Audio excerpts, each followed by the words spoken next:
Today I made a single phone call that began the process of erasing 30 years of my own sacrifice. My daughter, my only child, stood there on the porch of the house I bought for her, her face turning pale under the flashing red and blue lights as she finally realized what I was about to do. She thought she was in control when she dialed 911 and told them I was a trespasser.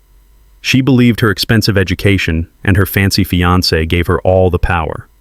But she had no idea that the real power, the kind that can build a life or tear one down, still lay in the old calloused hands of the father she was trying to throw away into the cold. The scene itself felt like something from a movie. It was a bitterly cold night in the suburbs of Chicago, the kind of cold that seeps into your bones. The pristine white snow covering the lawn was painted in strobing colors from the police car parked in the driveway. There I was, Elijah Washington, a 68-year-old retired factory worker, standing on the front steps in a thin wool sweater. The cold didn't bother me. I had felt a deeper cold inside me for months, a cold that no fire could ever warm. Opposite me stood my daughter, Brianna. Even in her distress, she looked perfect in her silk pajamas, a stark contrast to my worn-out work clothes. She had the life I had always dreamed for her, a life I had paid for with my youth, my health, and my own happiness. Her voice was sharp like a shard of glass when she spoke to the police officer. "Officer, he is trespassing in my home. I have asked him to leave multiple times. He refuses." I watched her perform her words, carefully chosen to paint me as a confused old man, a burden she was forced to endure. I listened to her lies without a single change in my expression. The younger officer looked at me with a flicker of pity. "Sir, is this true? Do you have another place you can go for the night?" he asked gently. I did not answer him. My eyes were locked on Brianna. I wanted her to see the moment her world began to unravel. Slowly, deliberately, I reached into my pocket and pulled out my old cell phone. My calloused fingers' hands that had spent 3 decades working with steel moved across the screen. Brianna's patience snapped. Her perfect facade began to crack. "What are you doing now? Are you trying to make things even worse for yourself?" she hissed, her voice a low, angry whisper. I ignored her. The storm inside me had passed long ago, leaving behind a quiet, chilling calm.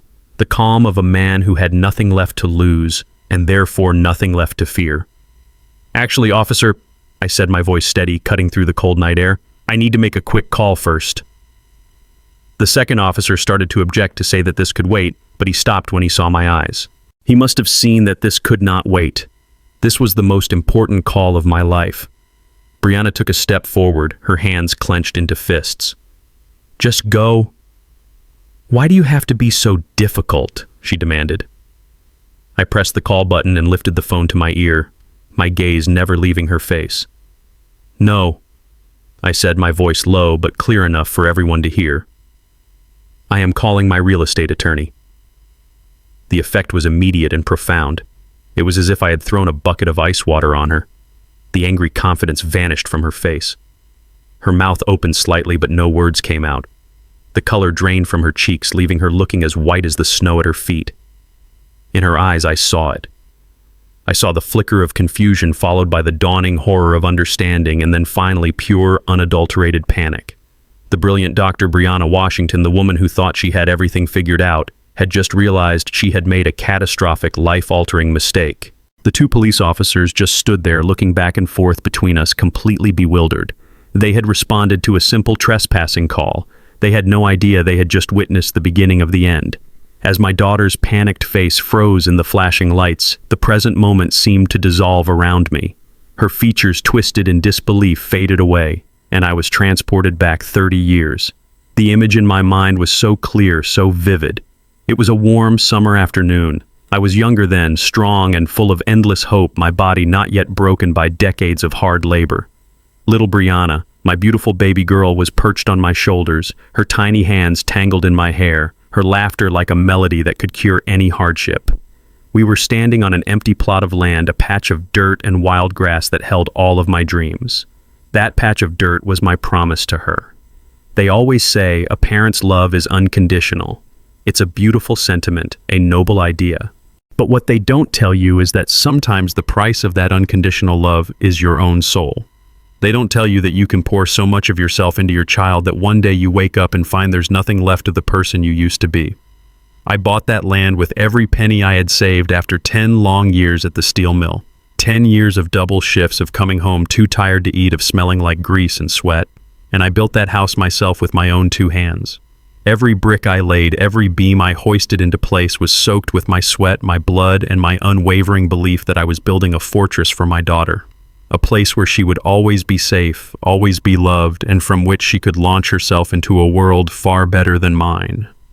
The years that followed became a blur of sacrifice, a montage of my life being lived for someone else. I remember the endless night shifts at the factory, my face smeared with oil, my eyes burning with exhaustion, all so Brianna could have the best clothes, the best books, the best everything. I remember the overwhelming pride that swelled in my chest on the day of her high school graduation. I sat in the back row, my work clothes still on, and I wept silently as she walked across the stage to receive her diploma. She was so bright, so full of potential. I knew then that no sacrifice would be too great for her. I sold my beloved pickup truck, the one thing I had ever truly bought for myself, without a second thought, just to pay for her pre-med courses. I told myself I could take the bus, that my comfort didn't matter. All that mattered was her future. I saw it as an investment, the most important investment of my life. And then came the day she graduated from medical school. Dr. Brianna Washington. I was the proudest father in the world. I stood there in a rented suit that felt tight and unfamiliar, waiting to embrace my daughter. But when she finally came over, her hug was brief, distracted. Her eyes kept scanning the crowd, searching for her new wealthy friends, for the life she was so eager to join. In that moment, for the first time, I felt a small, cold splinter of doubt. I was a stepping stone she had just finished using. The memory faded and the cold reality of the present returned. I was standing on the porch of that same house, the fortress I had built, being treated like an intruder. My eyes met Brianna's across the driveway. The hurt, the confusion, the years of quiet acceptance were gone from my face. In their place was a resolve as hard as the steel I used to work with. I had made my decision. The love had not been unconditional after all. Unconditional, I whispered to myself, the word tasting like ash in my mouth. It came at too high a price. Dude. The pivot point, the moment the foundation of my life cracked, happened 6 months ago. For 40 years, the steel mill had been my world. The roar of the furnaces, the smell of hot metal, the predictable rhythm of the machinery, it was all I knew.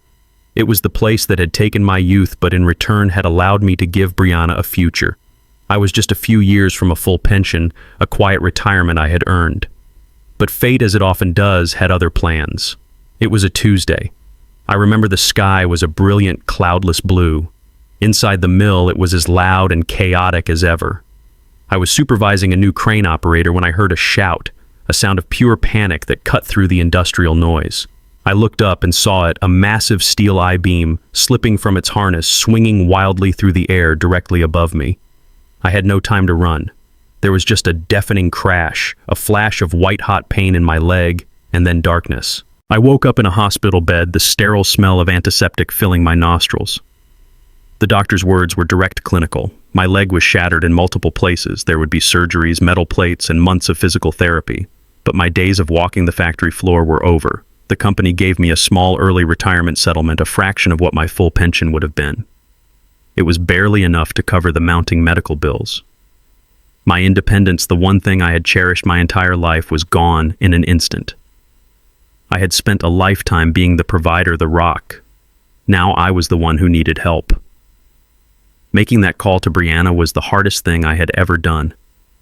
I felt a profound sense of shame dialing her number. I rehearsed the words in my head, trying to make my situation sound less desperate than it was. When she answered, her voice was clipped, busy. "Hi, Dad. I'm in between patients. What's up?" I explained what had happened, my voice cracking despite my best efforts. There was a long silence on the other end of the line. I could hear the faint sound of beeping machines in the background of her hospital. "Oh my God," she finally said, her voice a strange mix of shock and something else, something I couldn't quite name at the time. Annoyance. "So you can't live on your own anymore?" she asked. "The doctors say I'll need help for a while."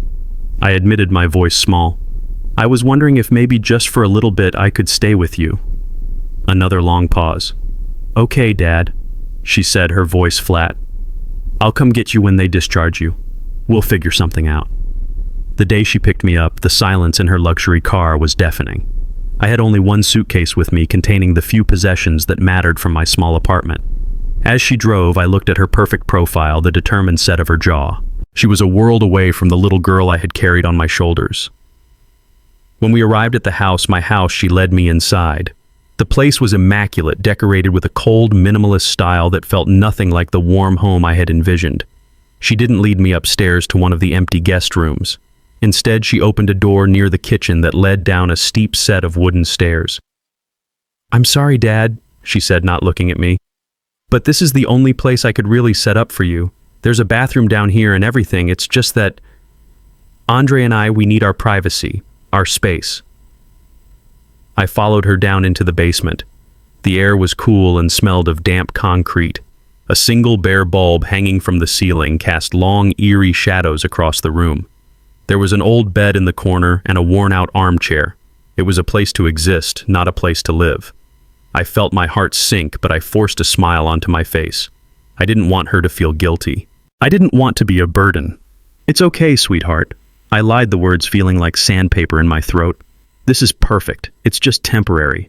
Thank you for letting me stay." In the weeks that followed, the unspoken rules began to form. They were never said out loud, but they were communicated through her sharp glances and heavy sighs. Rule 1, I was to use the back entrance through the basement. I learned this the day I came through the front door and she was hosting a book club. The way her friends looked at me at my limp and my simple clothes made me feel like an insect. Rule 2, I was to be quiet. The sound of my small television seemed to carry through the floorboards and she would text me, "Can you please keep it down? Andre is trying to work." Rule 3. The main kitchen was off limits when she had company. I was expected to stay in the basement. My beautiful house, my fortress of dreams, had become my own personal prison. And the worst part, I accepted it all. I made excuses for her in my own mind. She's a doctor, the stress is immense. She's building a new life with a new man. I am just a guest here. I am just a temporary problem. I told myself these things over and over, trying to drown out the growing painful truth that I was no longer her father.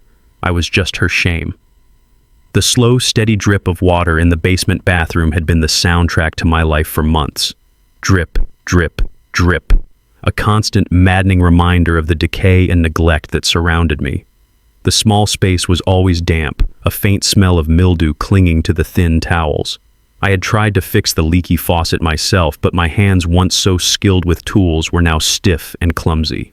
The pipe under the sink was rusted through, and one morning as I was brushing my teeth, it finally gave way. A spray of rusty water shot out, flooding the small floor in seconds. I managed to shut off the main valve, but the damage was done.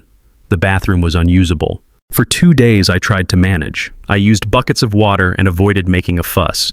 But the indignity of it, the feeling of being less than human, began to wear on me. I finally decided I had no choice. I would have to use the guest bathroom upstairs. I waited until I was sure Brianna had left for the hospital. I felt like a thief in my own home as I crept up the basement stairs. The house was silent. The guest bathroom was a world away from my damp little corner. It was bright and airy with marble countertops and a stack of fluffy white towels that looked like they had never been touched.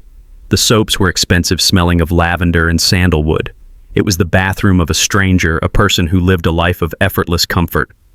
Standing there, I felt a wave of profound alienation. I had paid for this marble, this comfort, with 40 years of sweat and noise and grime, yet I felt like I was trespassing. I took a quick shower, the hot water a luxury on my aching bones. I was just drying off when I heard the sound I had been dreading, the sound of the front door opening. Brianna was home early, and she wasn't alone. I could hear Andre's deep voice mingling with hers. Panic seized me. I quickly threw on my old work clothes, my heart pounding in my chest. There was no way to get back to the basement without them seeing me. I took a deep breath, opened the bathroom door, and stepped out into the hallway, right into their path. They both stopped short. Brianna was in the middle of a laugh, but the sound died in her throat. Her eyes widened, first in surprise and then in a flash of pure, undiluted fury that made my stomach clench. Andre, to his credit, just looked a little startled. He was a good man, I thought, always polite. "Hello, Mr. Washington," he said with a small, slightly awkward smile. "Is everything all right?" I clutched the damp towel in my hands, feeling my face flush with shame. "Oh, yes. Son, I stammered, gesturing vaguely towards the basement stairs. The bathroom downstairs, the pipe. It burst. Before I could explain further, Brianna moved with a startling speed. She grabbed my arm, her fingers digging into my bicep, and pulled me forcefully into the living room away from Andre. "What the hell are you doing?" She whispered, her voice a low, venomous hiss. "What did I tell you about coming up here, especially when I have company?" "The water, sweetheart, it's everywhere, I couldn't use it." I tried to explain, my own voice a weak whisper. I felt like a child being scolded. "I don't care." She snapped her eyes, darting nervously back towards Andre, who was pretending to be interested in a painting on the wall. "You figure it out? Call a plumber? Do you have any idea how this looks? What is Andre supposed to think seeing you emerge from his bathroom in those clothes? He's not used to this sort of thing. His family isn't." Her words hit me harder than any physical blow. This sort of thing. Those clothes. She was talking about me, my life, my entire existence. I had no words to defend myself. I just stood there, a 68-year-old man feeling utterly worthless in the face of my own daughter's disgust. She finally let go of my arm, leaving red marks on my skin. "Just go back downstairs," she ordered, her voice cold and final. "And don't come up again." That night I couldn't sleep. The argument upstairs started around 10 o'clock. Their voices were muffled at first, but then they grew louder, angrier. I could hear every word through the floorboards, and each one was another nail in my coffin. "Honey, I really don't have a problem with it," Andre said, his voice calm and reasonable. "He's your father. The pipe broke. It's not a big deal." His reason, however, was no match for her deep-seated fear. "But you don't understand, Andre," Brianna cried, her voice thick with tears. "It is a big deal. It's a huge deal. You don't get it because you grew up with silver spoons and summer homes. My family, and we had nothing." There was a painful, raw honesty in her voice that I had never heard before. "I have worked so hard to escape that life to become someone else. Your parents, your friends. What will they think of me when they see him? When they see where I really come from? They'll see him with his limp and his rough hands, and they'll know that I don't belong in their world. They'll know I'm a fraud." Her words echoed in the dark, silent basement. A fraud. That's what she thought of herself. And I was the evidence of her fraud, the living, breathing proof of a past she was desperate to erase. Andre tried to comfort her, but his words were drowned out by her sobbing. I sat there on the edge of my cold bed, the darkness pressing in on me from all sides. And for the first time I saw the truth with a terrible, soul-crushing clarity. I was not a father being cared for in his time of need. I was not a respected elder in the home he had built. I was a secret. I was a liability. I was the embodiment of everything my daughter was ashamed of. The unconditional love I had poured into her my entire life had not been received as a gift. It had been accepted as a burden. And in that moment, sitting alone in the cold, damp darkness, I realized that the love I felt for my daughter was a one-way street.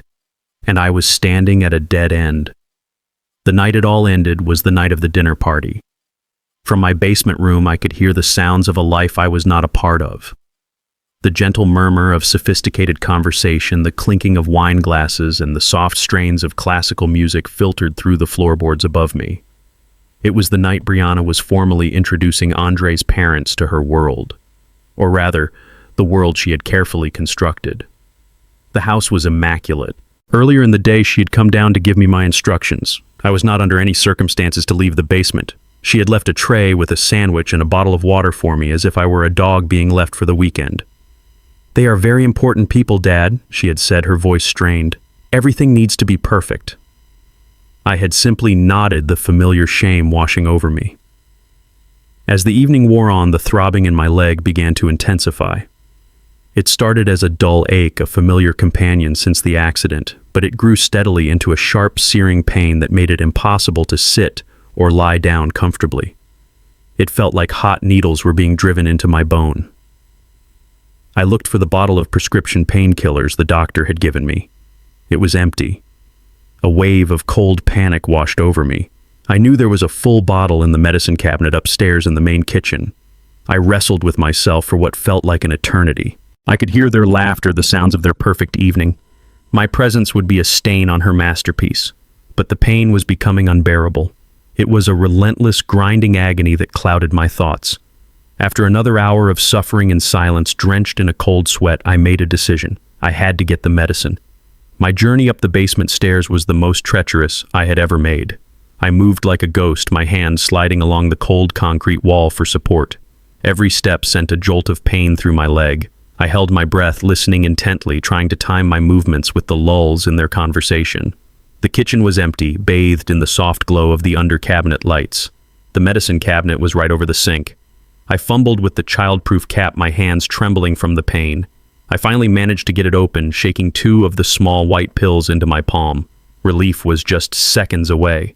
All I had to do was get back to the basement undetected. I clutched the plastic bottle tightly in my hand and turned to leave. And that's when my damaged leg gave way. I stumbled, lurching forward to catch myself on the kitchen island. The pill bottle flew from my grasp, skittering across the polished hardwood floor and coming to a stop just at the entrance to the dining room. The sound, a simple plastic rattle, was loud enough to be a gunshot in the suddenly silent house. Every head in the dining room turned towards the sound, towards me, standing there frozen in the doorway, a deer caught in the headlights. The happy, sophisticated atmosphere evaporated in an instant, replaced by a thick, awkward silence. I saw them all. Andre's parents looking elegant and severe, other guests with curious, judgmental eyes, Andre looking mortified, and Brianna. The look on my daughter's face was not just anger, it was pure, unadulterated horror. It was Andre's mother who spoke first. She looked me up and down, her gaze lingering on my worn-out clothes and my pained expression. A small, cruel smile played on her lips. "Oh, and who is this Brianna, dear?" she asked, her voice dripping with a condescending sweetness. Brianna's face, which had been pale, now flushed a deep, painful red. She looked like she wanted the floor to swallow her whole. She stammered, her voice barely a whisper. This is my father. He is staying with me for a while, in the basement." The words hung in the air, heavy and shameful. "In the basement." Andre's mother raised a perfectly sculpted eyebrow. Andre, seeing Brianna's distress, tried to intervene to normalize the situation. "Mr. Washington worked in the trades, didn't he? A very noble profession," he said, trying to offer his fiancée a lifeline. But it was the wrong thing to say. It was the spark that lit the fuse. Brianna's head snapped up. The shame in her eyes was replaced by a blazing, cornered fury. "Yes," she shouted, her voice so loud and sharp that everyone at the table flinched. "A tradesman, a factory worker. And that is exactly why he is in the basement." Her voice rose with every word filled with years of pent-up resentment and insecurity. "Because he never learned to plan for his future. He never thought ahead, and now he has become a burden to me." The accusation, so profoundly untrue, so deeply cruel, struck me with the force of a physical blow. I felt the air leave my lungs. My entire life, every double shift, every sacrificed dream, every ounce of pain I had endured for her was just invalidated in a single hateful tirade. I was not her father who had given her everything. I was her burden. A horrified silence descended upon the room once more. The guests stared at their plates at the ceiling, anywhere but at me or at the furious, trembling woman who was my daughter. I looked down at the pill bottle on the floor. The 2 small white pills that promised relief from my physical pain were still there. But I knew that no medicine in the world could cure the wound that had just been carved into my soul. I didn't bend down to pick them up. The pain in my leg was nothing now. It was a distant echo compared to the agony in my heart. Without a word, I turned around. I did not look at Brianna again. I limped back through the kitchen, each step a monumental effort. I could feel the weight of their stares on my back. I descended the stairs into the darkness of the basement, closing the door softly behind me. And as the sounds of their perfect world were shut out, I knew with a chilling certainty that the Elijah Washington, who had loved his daughter unconditionally, the man who had sacrificed everything for her, had just died in that dining room. I did not turn on the light when I returned to the basement. I welcomed the darkness.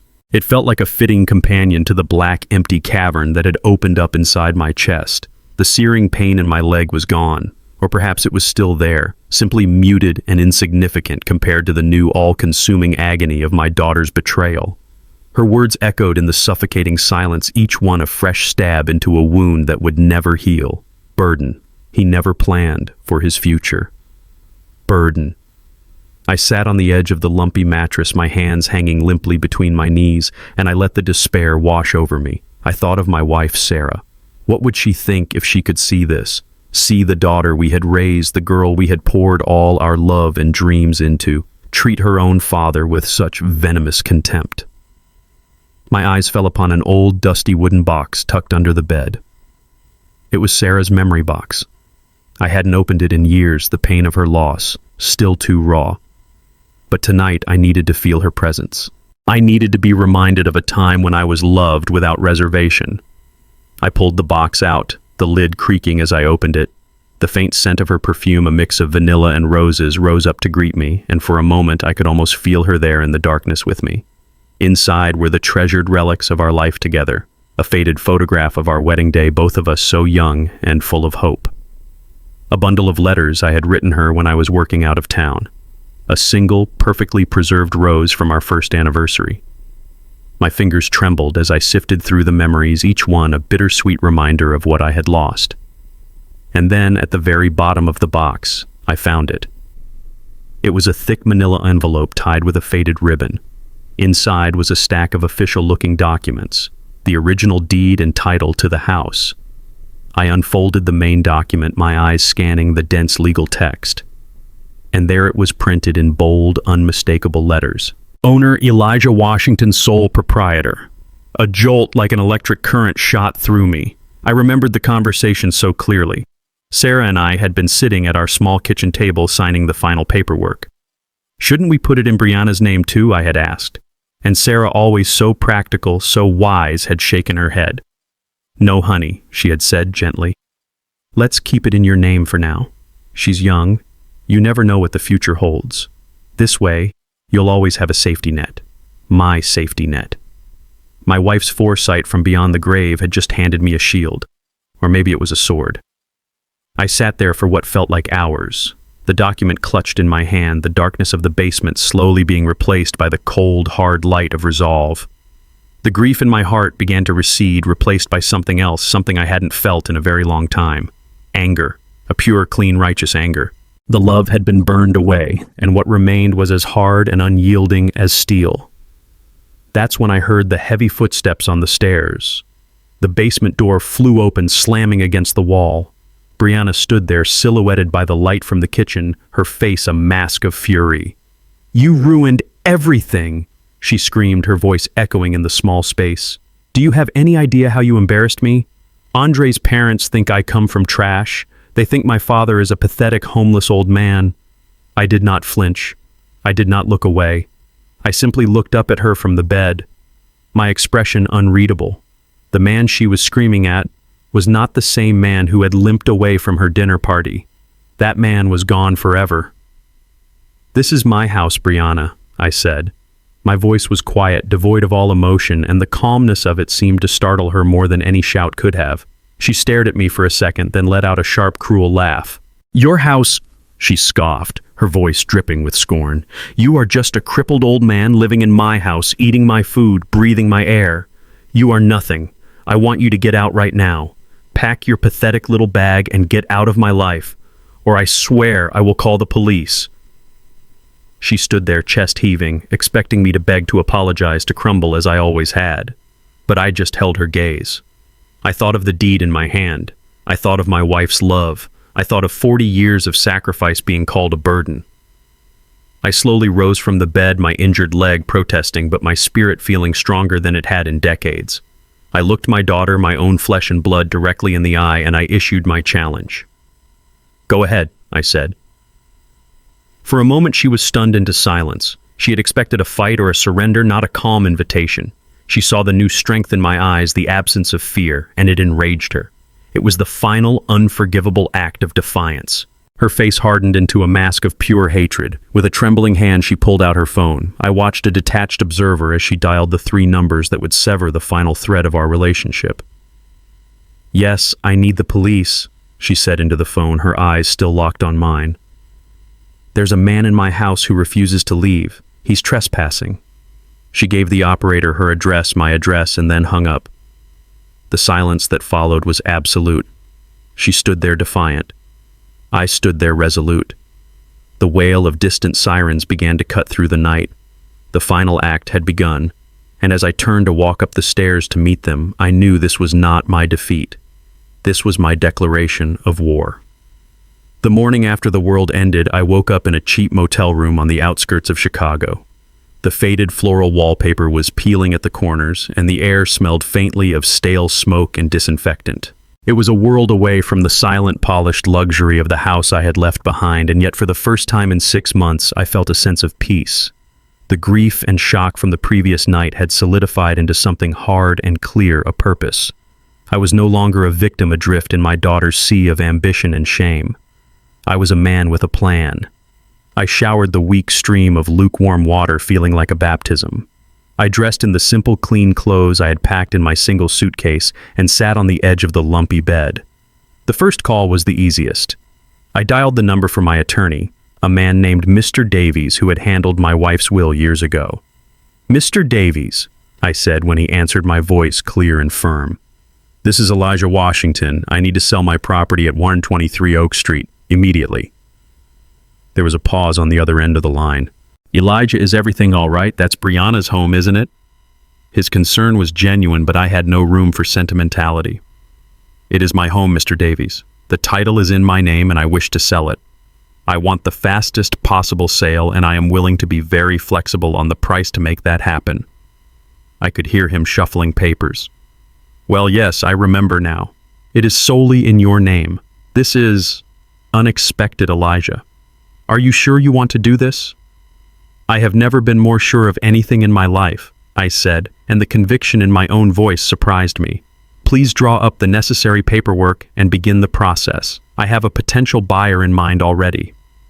After I hung up, I opened the cheap laptop I had bought on my way to the motel. The name had been floating in my memory, a name spoken with venom and jealousy by my daughter on multiple occasions. Dr. Imani Evans. Brianna had complained endlessly about her. "She's so ambitious, Dad. She wants my promotion, she wants my research grant, she'll do anything to get ahead." I found her professional profile online. She was a brilliant cardiologist, just like Brianna, with a long list of accolades. She was also, I noted with a grim satisfaction, a picture of ambition. She was exactly the person I was looking for. This wasn't just about selling a house, this was about delivering a message. It was about turning my daughter's own ambition into the very weapon that would dismantle her world. I found her office number and dialed, my heart beating a steady, determined rhythm. "Dr. Evans' office," a crisp voice answered. "I would like to speak with the doctor, please," I said. "My name is Elijah Washington. Please tell her it is a personal matter of some urgency." I was put on hold for a few minutes, long enough for me to wonder if she would even take the call. Then her voice came on the line, cautious and professional. "This is Dr. Evans. How can I help you, Mr. Washington?" I took a deep breath. "Dr. Evans, you don't know me, but I am Brianna Washington's father. I have a proposition for you, one I think you will find very interesting." I could almost feel her suspicion through the phone. "I see. And what kind of proposition would that be?" she asked, her tone wary. "I am selling the house at 123 Oak Street," I said, letting the words hang in the air. "It's a beautiful home in a very desirable neighborhood, as I'm sure you know. 4 bedrooms, a large garden, recently renovated." There was a silence. She knew the house. Of course she did. She had probably been there for one of Brianna's parties. "I am aware of the property," she said slowly. "Why are you telling me this?" "Because," I said, lowering my voice slightly, "I am offering it to you in a private sale for a price significantly below its market value. A price that would be impossible to find anywhere else in that area." Another longer silence. I could hear the gears turning in her sharp, intelligent mind. She knew this was not a simple real estate transaction. She could smell the drama, the conflict. And for a person like Imani Evans, conflict often meant opportunity. "What's the catch, Mr. Washington?" she finally asked, her voice laced with intrigue. "There is always a catch." "Only one," I replied. "A single condition. The final signing the day the keys are exchanged must be done at the house, and my daughter Brianna must be present to witness it." The line went completely quiet. I had laid my cards on the table. She understood everything in that moment. She understood this was not about money. This was about power, about humiliation, about a public and undeniable victory in her long-running rivalry with my daughter. For a moment I thought perhaps I had gone too far, that she would be put off by the personal nature of it all. But I had judged my buyer correctly. "Send the details to my personal email address, Mr. Washington," she said, her voice now containing a new, unmistakable note of excitement. "My lawyer will be in touch with your lawyer by the end of the day." Meanwhile, across town, Brianna woke up feeling righteous. She likely believed I had spent the night in a homeless shelter or on a park bench. She probably expected me to call her begging for forgiveness, ready to accept any new rules she would impose. Her morning preceded, as usual, a routine of expensive coffee and reviewing medical journals. Her sense of control was absolute, until she checked her email. There, nestled between appointment reminders and messages from colleagues, was an official notification from a national mortgage lender. It was a standard automated message. "Dear property owner, this email is to confirm that a full property appraisal has been scheduled for 123 Oak Street on Wednesday, October 1st, as part of a pending sales agreement." She must have read it 3 or 4 times, the words not making any sense. Pending sales agreement appraisal. She likely thought it was a mistake, a phishing scam. But the address was correct. Her address. A cold dread would have started to creep into her perfect, orderly world. She grabbed her phone and dialed my number. It went straight to voicemail. "Dad, call me back immediately," she would have said, her voice tight with annoyance. She called again. Voicemail. And again. Voicemail. The silence from my end was a new language, a language of power she had never heard from me before, and it terrified her. Her annoyance turned to frantic panic. She immediately called her high-priced lawyer. "Someone is trying to fraudulently sell my house," she would have exclaimed. "You need to stop it." I can picture the scene so clearly. Her lawyer, a calm, methodical man, would have reassured her while he pulled up the county property records online. I can imagine his long pause as he read the screen, the slight clearing of his throat before he delivered the news that would shatter her world. "Ms. Washington," he would have said, his tone shifting from reassuring to professional, "there seems to be a misunderstanding. The property at 123 Oak Street is not legally in your name." Brianna would have laughed, a sharp, nervous sound. "Of course it is. My father bought it for me years ago."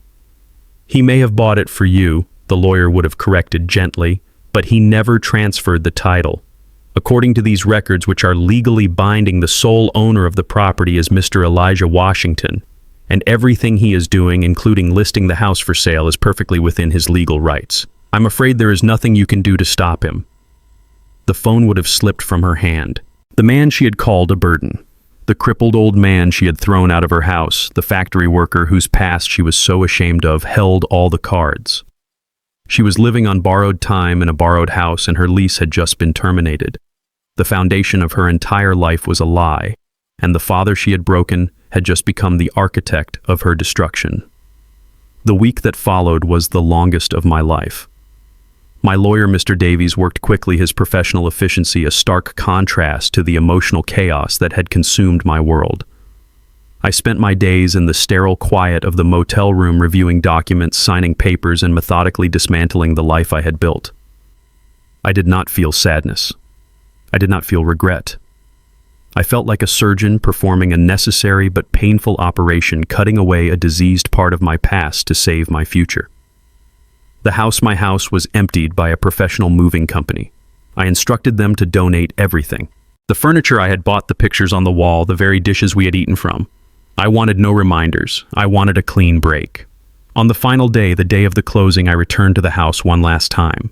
It was a hollow, echoing shell, stripped bare of all personality. The ghosts of laughter and arguments seemed to linger in the empty rooms. I walked through the space, my footsteps loud on the bare hardwood floors. I saw the spot in the kitchen where a young Brianna had done her homework. I saw the living room where we had celebrated her 16th birthday. I saw the hallway where she had stood just 1 week ago, her face contorted with rage as she called the police on her own father. I felt a faint tremor of the old pain, but I pushed it down. That life was over. That man was gone. I was simply waiting for the final act to play out. I didn't have to wait long. I heard a car pull into the driveway, the doors slamming with an aggressive finality. They didn't knock. The front door burst open and Brianna stormed in, flanked by Andre and a man in an expensive suit carrying a leather briefcase. It was her lawyer. They stopped in the middle of the empty living room, their presence an invasion of the solemn quiet. Brianna had a triumphant smirk on her face, the look of a predator who has finally cornered her prey. She thought this was her victory. She thought she had won. Her lawyer, a man with cold, calculating eyes, stepped forward. "Mr. Washington," he began, his voice smooth and condescending. "My name is Arthur Vance. I represent your daughter, Ms. Brianna Washington. We are here to serve you with this." He held out a document. "It's an emergency court order to halt all transactions related to this property. My client has filed a petition supported by medical testimony expressing grave concerns about your mental competency following your recent workplace accident.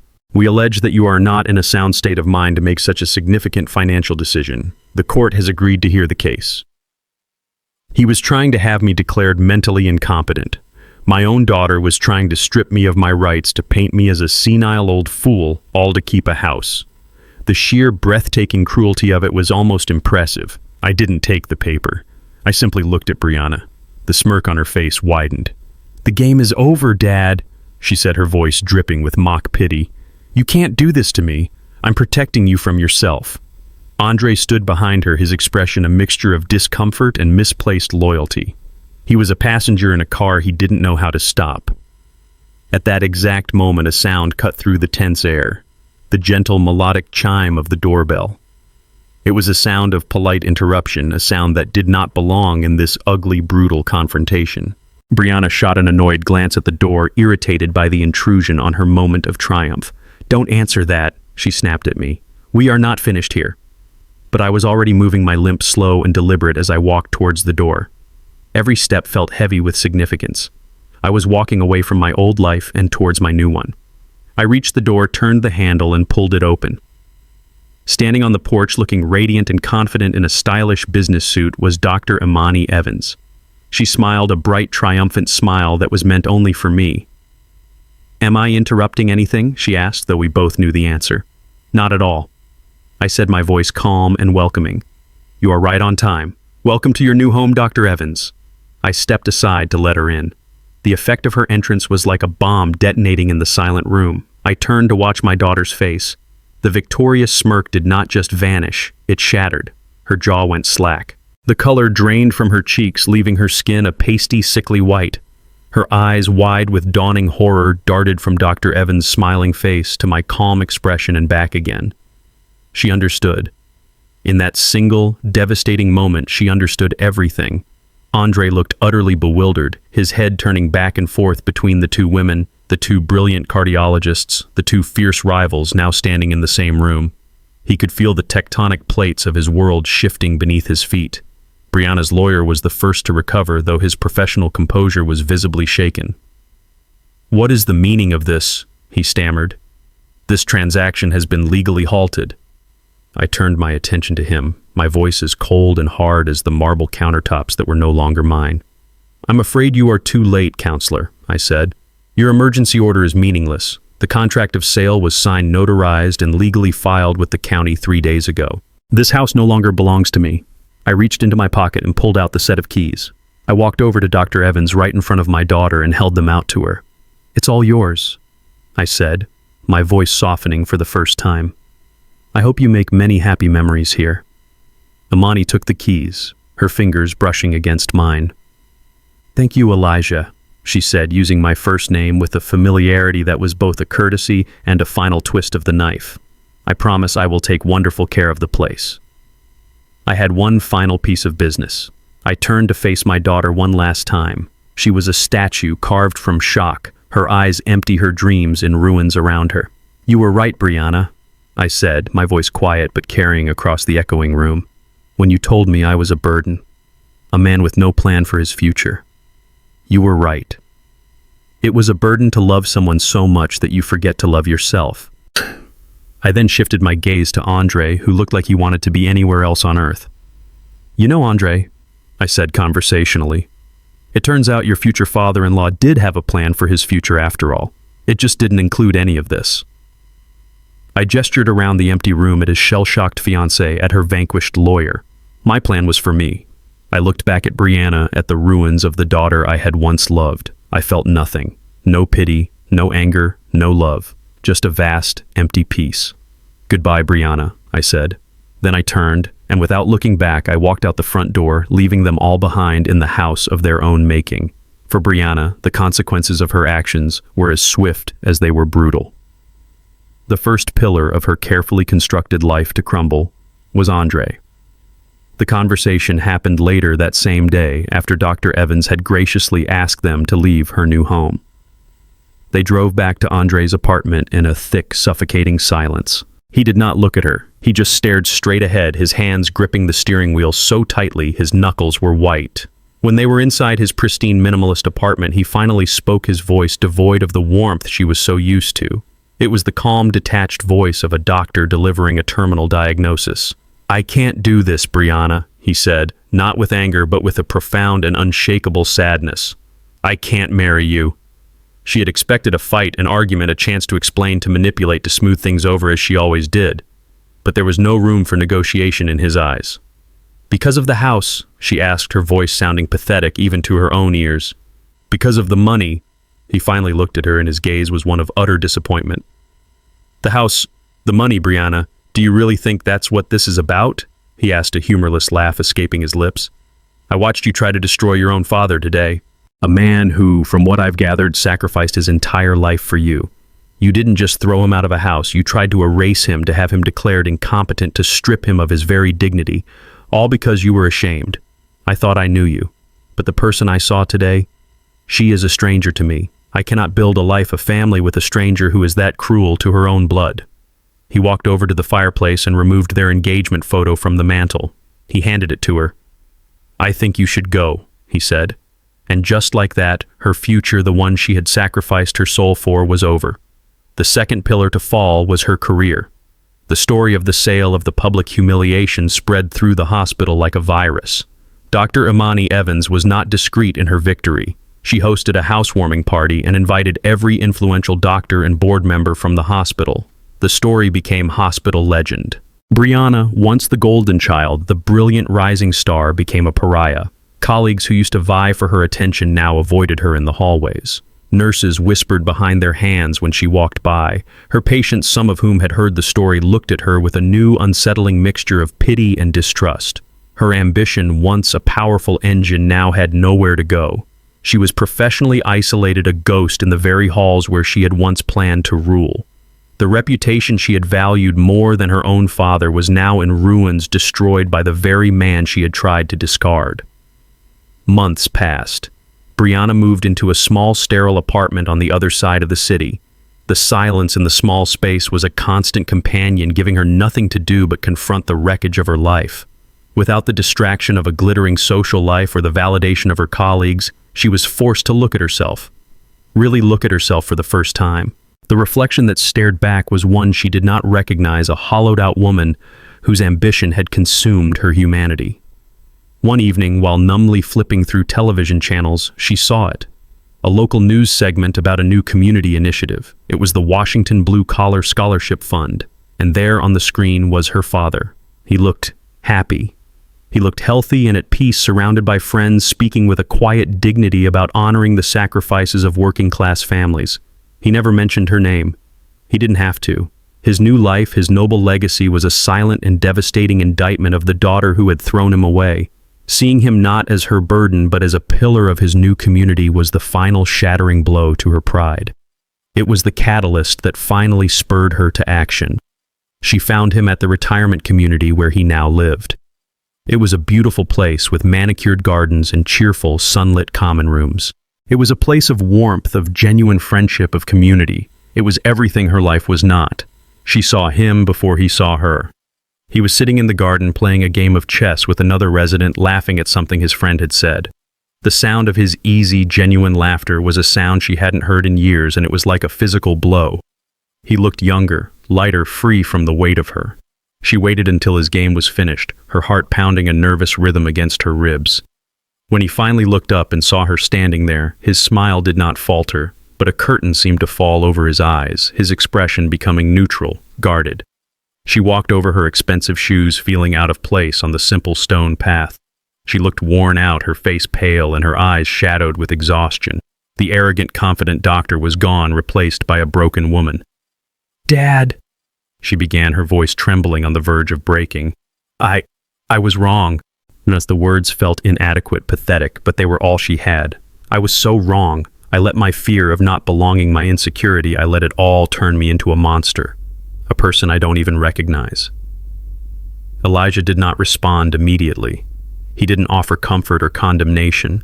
He simply turned his gaze towards the garden where his friends were still laughing around the chessboard. He watched them for a long moment before he spoke, his voice quiet but firm.